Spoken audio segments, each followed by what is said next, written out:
Hello, church. I've been praying for you as you're stuck at home or wherever else you are. I want to encourage you to hang in there. Let me ask you, have you ever been on a blind date before? Or maybe you've taken a job and you didn't really have a chance to check it out first? These situations are a perfect recipe for getting let down. Why?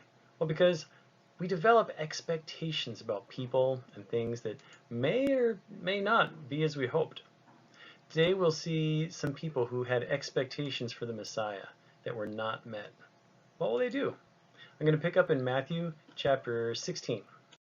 The Pharisees and Sadducees came to Jesus and tested him by asking him to show them a sign from heaven. He replied, "When evening comes, you say it'll be fair weather, for the sky is red. And in the morning, today it will be stormy, for the sky is red and overcast. You know how to interpret the appearance of the sky, but you cannot interpret the signs of the times. A wicked and adulterous generation looks for a sign, but none will be given it except the sign of Jonah." Jesus then left them and went away. This wasn't the first time that the Pharisees had come to Jesus in this area demanding a sign. But Jesus had already done so many miraculous signs in this area.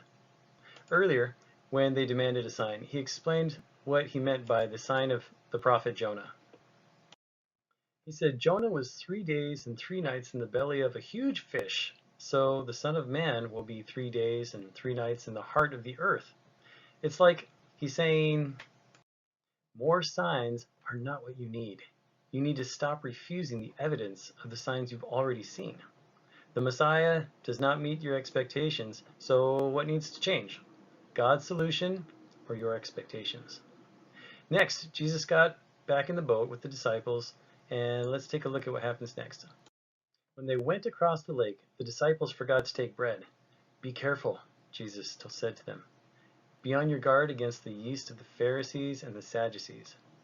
They discussed this among themselves and said, "It's because we didn't bring any bread." Jesus asked, "Why are you talking among yourselves about having no bread? Do you still not understand? Don't you remember the 5 loaves for the 5,000? Or the 7 loaves for the 4,000? How is it you don't understand that I was not talking about bread? But be on your guard against the yeast of the Pharisees and Sadducees." When Jesus said yeast, they thought he was talking about their lack of bread. They didn't keep the context of their confrontation with the Pharisees and the Sadducees just earlier that day in mind, or the fact that they had seen Jesus miraculously provide bread twice so far. So Jesus reminded them, "You guys have already seen me provide bread." So what is the issue that he's addressing? He doesn't really explain it here, but I believe he's addressing the issue of failing to interpret and apply the truth of the signs that they had already seen. It's a reminder to keep things in context. Jesus can do miracles to meet any need, and he loves us. So apply these truths by trusting that he will care for his people. Not enough food? Don't worry. You can trust that he can provide. Need healing? You can trust that he has a good plan. However, there's a balance. If he doesn't do exactly what we expect when we expect it, we don't need to doubt his love or his ability or start worrying. We need to trust him. Faulty expectations can get us off track.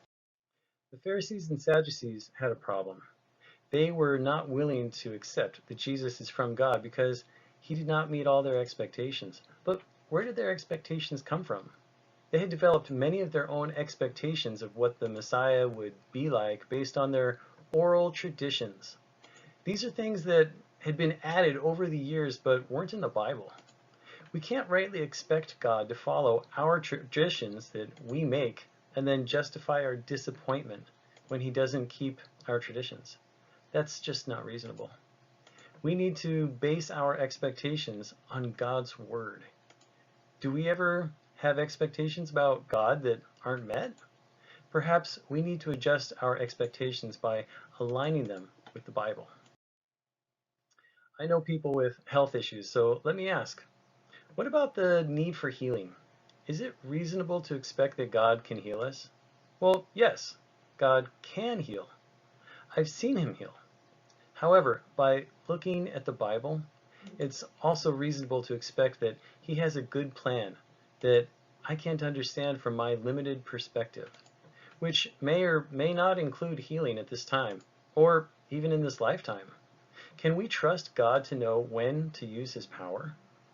It may be hard to find faith when we're in pain, but we need to trust Him and trust that He has a good plan. The disciples' problem was that they weren't applying the truth of the evidence they had seen to the context of their situation. They had seen God's compassion and ability to meet needs up close in times of crisis. But when another crisis came, they failed to take the evidence into account and respond in faith. What kind of proof have you seen of God's power and love in your life? Let's hold on to these bits of evidence as we face times of crisis and keep in mind that He is the same yesterday, today, and forever. I'd like to leave you with a few questions to consider. Do you have any unfulfilled expectations about God? What are your expectations based on? How do you choose to respond? With patient faith in our loving God, or disappointment and rejection? It might be helpful to clarify your expectations and then compare them to the Bible. What kind of proof of God's power and love have you seen in your life? Can you keep the truth of this evidence in mind as you face your life situations? I pray that you will stand strong in whatever difficulties you might face. We need to remind ourselves of God's power and His Word and His love and His involvement in our lives. God bless you, church. We'll see each other again before long. Until then, stand strong.